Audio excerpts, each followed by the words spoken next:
अल्लाह की याद और शैतान की चाल। एक शख्स हर रोज रात की तन्हाई में अल्लाह ताला का जिक्र किया करता था। इस काम में इसने कभी नागाना किया था। एक दिन शैतान ने इसके दिल में वसवसा डाला कि ये शख्स तो हर रोज रात को अल्लाह अल्लाह करता है और एक मुद्दत गुजर गई है इस काम को करते हुए, लेकिन क्या कभी एक बार भी अल्लाह ताला की बारगाह से जवाब में लब्बैक हुई? तो किस आजिज़ी और इंकिसारी से अल्लाह की ज़रबे लगाता है, लेकिन बार गाहे खुदाए बंदी से तुझे एक जवाब तक नहीं आया। इस शख्स के दिल में इस ख्याल का आना था कि वो परेशान हो गया और शिकस्ता खातिर होकर लेट गया। ख्वाब में इसे हज़रत खिज़र अलैहिस्सलाम की ज़ियारत हुई।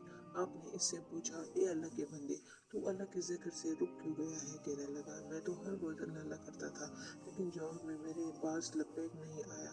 इसलिए मैं इस बात से डर गया कि शायद मैं अल्लाह ताला की बारगाह में मरदूद हूँ।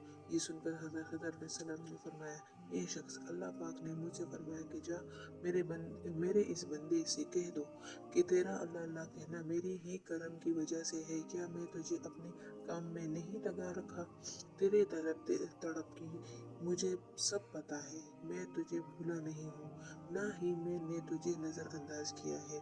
तेरी हर पुकार और हर बार अल्लाह कहने पर मैं तुझे हजार बार लबैक कहता हूँ। तुझे ये सोच, ये अमल, ये तलब मैंने ही दी है और मैंने ही तुझे इस काम पर लगाया है, और असल में तुझसे ज़्यादा मुझे तेरा इश्तियाक और शौक है। इस शख्स ने यह ख्वाब देखा तो हड़बड़ा कर उठ बैठा और फौरन सिद्के दिल से ताइब हुआ और फिर दोबारा अल्लाह ताला के जिक्र। इब्लीस का सबसे पसंदीदा काम। रसूल अकरम सल्लल्लाहु अलैहि वसल्लम ने फरमाया, इब्लीस का तख्त पानी पर है, वहाँ से वो अपने लश्कर रवाना करता है। इसके नज़दीक सबसे ज़्यादा पसंदीदा शैतान वो होता है जो सबसे ज़्यादा लोगों में फितना डालता है। इसके लश्कर में से एक आकर कहता है, मैंने ऐसा ऐसा किया। दूसरा वो सरदार कहता है, तुमने कुछ भी नहीं किया। फिर इनमें से एक आकर कहता है, मैंने एक मियाँ बीवी के दरमियान झगड़ा कर दिया है। वो इसको अपने करीब करके कहता है, हाँ तुमने बहुत अच्छा काम किया है, और इसे गले लगा लेता है। मियाँ बीवी में इख्तलाफ पैदा करना शैतान के नज़दीक सबसे बेहतर काम है, इसलिए है कि इनके इख्तलाफात से इस सिर्फ दो इंसानों ही के दरमियान नहीं बल्कि दो ख़ानदानों के दरमियान हो जाते हैं, जिसके नताइज बहुत ज़्यादा बुरे होते हैं। लिहाजा मियाँ बीवी को ऐसा काम नहीं करना चाहिए। बहलूल दाना और ताजिर का वाक़या। एक दिन एक ताजिर बहलूल दाना के पास आया और पूछा कि हुजूर मैं क्या खरीदूं? जनाब बहलूल ने फरमाया, काला कपड़ा ले लो। ताजिर शुक्रिया का अदा करते हुए उल्टे कदमों से चलता हुआ वापस चला गया। जाकर इसने इलाके में दस्तयाब तमाम तरसिया कपड़ा खरीदा। कुछ दिनों में बाद शहर का बहुत बड़े आदमी का इंतकाल हो गया।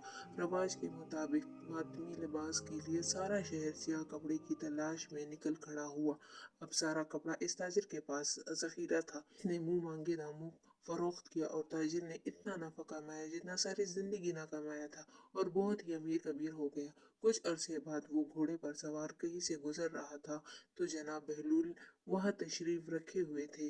वो वही घोड़े पर बैठे बेअदबी से बोले, ओए दीवाने, अब इस बार क्या लूं?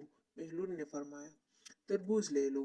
वो ताजिर भागा गया और सारी दौलत से पूरे मुल्क से तरबूज खरीदे। एक ही हफ्ते में सब खराब हो गए। वो कोड़ी कोड़ी को मोहताज हो गया। इसे हाल ही में घूमते फिरते इसकी मुलाकात जनाब बहलूल दाना से हो गई।